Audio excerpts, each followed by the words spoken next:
Nous sommes le 6 mai dernier, en début d'après-midi, avenue Ernest Prévost, un véhicule utilitaire est repéré par la brigade anticriminalité du commissariat de Cayenne. Le véhicule pris en chasse a une fausse plaque d'immatriculation. La suite, c'est le procureur de la République qui nous la raconte.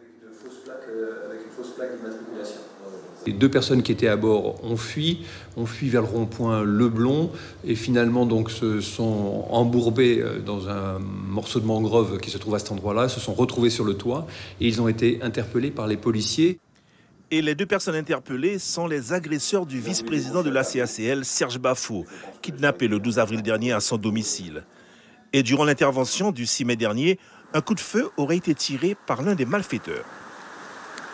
Ça n'a pas été une interpellation facile puisqu'il y a eu un coup de feu tiré contre les policiers. Gardés à vue depuis dimanche dernier, les deux malfaiteurs, respectivement âgés de 18 et 28 ans, ont formellement été reconnus par la victime. Il a reconnu la photo de ces deux hommes sur une planche photo comportant 20 photos différentes. Et il faut rappeler qu'ils sont présumés innocents jusqu'à ce qu'ils soient condamnés par un tribunal. C'est la police judiciaire qui est chargée de cette affaire. Le parquet a ouvert une instruction pour vol à main armée et tentative de meurtre sur un agent de la force publique. Et si les deux interpellés sont reconnus coupables, ils encourent des peines criminelles pouvant aller jusqu'à 20 ans d'emprisonnement.